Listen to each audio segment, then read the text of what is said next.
कहानी की शुरुआत में एक लड़की को इसके कमरे से भागते हुए दिखाया जाता है, जो कि ये कहती हुई लटक कर खुदकुशी कर लेती है कि मुझसे अब नहीं होगा, मैं थक चुकी हूँ। इसके बाद सीन शिफ्ट होता है दूसरी लड़की पर, जो कि एक वेटर की जॉब करती नजर आती है। इसका नाम एमिली है। लड़की अपने घर में बैठी इंटरनेट में एक इश्तिहार देखती है, जिसमें बताया जा रहा था कि अब आप अपना डीएनए का सैंपल हमें भेजकर अपनी फैमिली के बारे में जानकारी हासिल कर सकते हैं। कुछ दिन के बाद उसी ऐप पर ईवी को इसके एक अनजान कज़न ओलिवर का मैसेज आता है कि मैं तुमसे मिलना चाहता हूँ। ओलिवर एक ब्रिटिश गोरा था।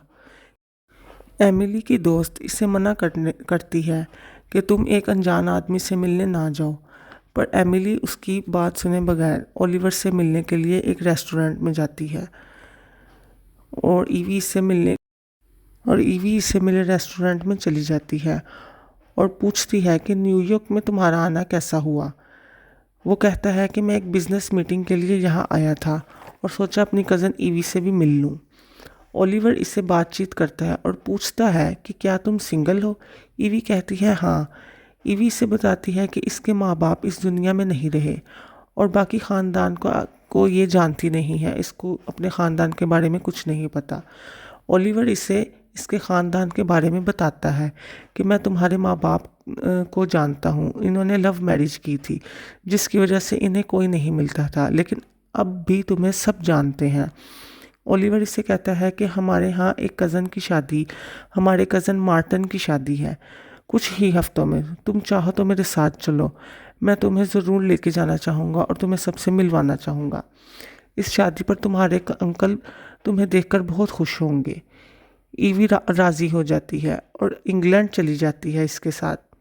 ओलिवर इसे एक महल नुमा घर में ले जाता है और कहता है मेरी फैमिली भी शादी के लिए इसी घर में मौजूद है। वहाँ ईवी की मुलाकात कुछ नौकरानियों से होती है, जिनसे टकराकर ईवी से कुछ गिलास टूट जाते हैं। उसी मज़ाहमत के दौरान ईवी का कज़न वॉल्ट डेविल वहाँ पे आ जाता है और ईवी से मिलता है। वो दोनों एक दूसरे की तरफ अट्रैक्ट होते हैं। घर के नौकर इसे ईवी को उसके कमरे में ले जाते हैं, जो कि एक बहुत शानदार और कुछ डरावना कमरा था। एमिली रात के वक्त सोए हुए डरावना ख्वाब देखती है और डर जाती है। अगली रात घर में पार्टी होती है, जिसमें ईवी सबसे मिलती है। वहाँ पर वॉल्ट और ईवी कपल डांस करते हैं। अगली रात ईवी को इसके कमरे में कोई बहुत ज़्यादा डराता है और ईवी बहुत ज़्यादा डरकर चीखने लगती है। इसके चीखने की आवाज़ सुनकर वॉल्ट वहाँ आ जाता है और रात ईवी के पास ही सो जाता है। ईवी और वॉल्ट एक दूसरे की तरफ अट्रैक्ट होते हैं और अल्टीमेट होते हैं। वॉल्ट इसे प्रपोज करता है और ईवी इसे मजाक में हाँ कह देती है। अगले दिन वॉल्ट अपनी और ईवी की शादी का ऐलान करता है। दावत में ईवी पूछती है कि दूल्हा और दुल्हन कहाँ पर है, पर वॉल्ट इसकी बात को नज़रअंदाज करके अपनी और इसकी शादी का ऐलान कर देता है और अचानक वहाँ पर एक नौकरानी का गला काटकर सब इसका खून पीने लगते हैं और ईवी को भी ऐसा करने पर मजबूर करते हैं, लेकिन ईवी ऐसा नहीं करती। वॉल्ट बताता है कि इसकी पहले 2 बीवियां हैं और ईवी इसकी तीसरी होने वाली बीवी है, जिसके बाद वो बहुत ताकतवर हो जाएगा। ईवी रोते हुए वहाँ से जाने की जिद करती है। वॉल्ट इसे बताता है कि तुम्हारी ग्रैंड मदर मेरी तीसरी बीवी थी। इसके मरने के बाद मैं बहुत कमज़ोर हो गया हूँ। इसने भी खून पीने से इनकार कर दिया था और आखिर अपनी जान दे दी, लेकिन हमें उम्मीद है कि तुम ऐसा नहीं करोगी। इसकी दोनों बीवियां ईवी को तैयार करके एक बॉक्स में बंद कर देती हैं और खून पीने के लिए रजामंद करती हैं, लेकिन ईवी ऐसा नहीं करती।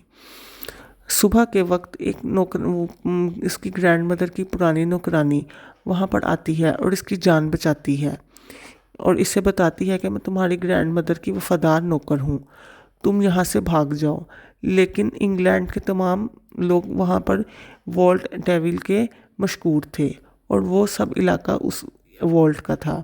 वो ईवी को वापस महल में ले आते हैं और ईवी को खून पीने पर रजामंद करते हैं। आखिरकार ईवी डेविल का खून पीती है और बहुत ताकत हासिल कर लेती है और फिर इनसे लड़ने की ताकत वो पा लेती है। पहले वो वोल्ट की दोनों बीवियों को मारती है और फिर वोल्ट पर हमला करती है और उसे आग में फेंक देती है। तो वोल्ट को आग में फेंकने के बाद ईवी अपनी असल हालत में दोबारा वापस आ जाती है।